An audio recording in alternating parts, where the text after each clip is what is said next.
There's a massive productivity paradox happening in corporate America, and it's hurting both employees and employers. Companies are obsessed with practices they think boost productivity, but they are becoming increasingly invasive, controlling, and they're backfiring. We've analyzed data from thousands of employees, and I've done work with hundreds of companies. I identified 5 practices that are also destroying productivity while companies think they're actually helping. In this video, I'm going to show you exactly what the 5 practices are, explain why they're backfiring, and what will actually work to boost productivity and will make your employees feel good while you're doing it. Now, this first practice is something that's been dominating headlines for the past 2 years, and it's causing more resentment than any other workplace issue. And this is enforcing return to office. So we have companies forcing everyone to go back to the office, just because, and it's causing more harm than good. Employees are all asking the same question. Why? Because when you look at the data, remote work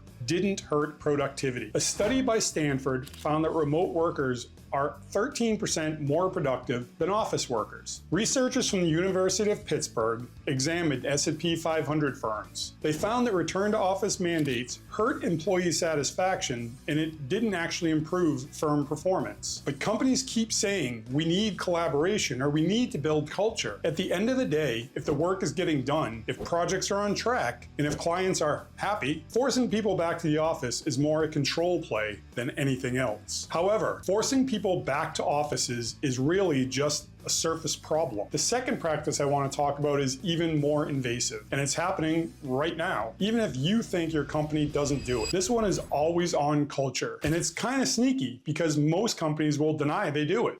We don't require you to answer your emails after hours, but then your boss sends emails at 9 and responds to Slack messages at 11, and they schedule meetings for 7 in the morning. So the message is clear. If you want to get ahead, you need to be available. Always. The same research study at Stanford shows productivity drops by 50% after people have worked more than 50 hours a week. But most companies still reward that person who sends emails at midnight. It's not the person who gets the most done, but the person who gives the appearance of being the most committed. 68% of Gen Z report feeling stressed most of the time, and 21% are planning to quit their job within a year. Because when your work never ends, your achievements never feel complete. There's no moment that you feel accomplished because you're already on to the next thing. While companies are creating burnout with always-on expectations, this third practice is destroying morale in a completely different way, and it's making people feel invisible. I want to take a minute to talk about these annual or quarterly reviews. Most companies wait 3 or even 12 months to tell people how they're doing. You could be doing something wrong for 6 months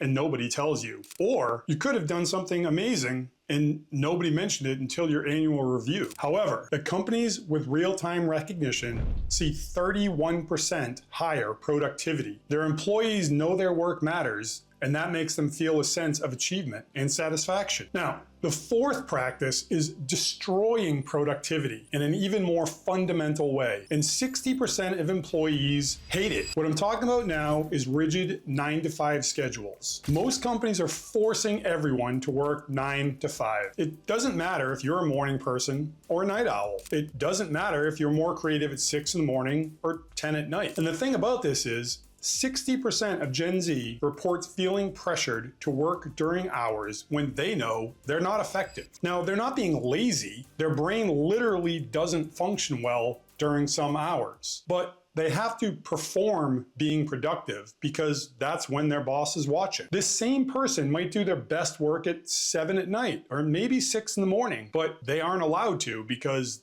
those aren't your work hours. And we have data that backs this up. Companies with flexible schedules see almost a 60% increase in productivity. This isn't because people work less, it's because they work when their brains actually work. But if forced schedules, delayed recognition, and always-on culture weren't enough, the fifth practice is the one that breaks trust completely. And once trust is gone, your people are going to leave. Point number 5 is surveillance and productivity tracking tools. And this is a big one. This practice clearly tells employees, we don't trust you. And it does it louder than anything else a company can do. You have companies installing software that's actually tracking keystrokes and mouse movements. It will take random screenshots of your screen, and it monitors which websites you visit. Some companies even require the camera to be on all day so your boss can see you're at your desk. And here is what this does. It doesn't make people more productive. It makes them perform productivity. The employees who are going to slack off will always find a way to slack off. They'll buy mouse jigglers. They'll write a small script that moves the cursor for them. They'll open the work documents on their work computer, but have Netflix playing on their tablet. Meanwhile, your best employees are already looking for new jobs. So now we know the practices that are making everyone quit. The question is how to create practices that make people want to stay and do their best. Well, it's actually simpler than you might think. First, if you're going to require office time, actually make it meaningful. So many people I know are forced to go into the office. They sit in their office alone, and they're on a Zoom call with other people in their offices. You need to make in-office time about in-person collaboration, brainstorming, and team building. Things that actually benefit from being together. Second, make a set of core collaboration hours and protect everything outside of them. If your team needs overlap, make it 10 a.m. to 2 p.m. Outside those hours, asynchronous work is fine. And the third one is give feedback immediately. Create a Slack channel where anyone can recognize anyone. It makes appreciation visible and fast. Fourth, you need to measure output, not hours. If someone finishes their work in 6 hours instead of 8, that's a win. It's not a reason to give them more work to do. Set clear expectations for what people need to do, and then trust that your people will do it. The fifth one is eliminate surveillance and track outcomes. You can actually see if work is getting done. Are projects on track? Are your clients happy? Are your deadlines met? If the answer is yes, does it really matter if someone took a 2-hour lunch or took off a few hours early on Friday afternoon? So if you're an employee or a manager watching this video, drop a note in the comments to let me know what rule you'd change or add. And if you're looking for a simple way to build the kind of systems that make your employees feel rewarded and motivated, we built software that helps you do exactly that. And you can give it a try using the link below. I'll see you in this video where we talk about why modern corporate culture is broken and how we can fix it.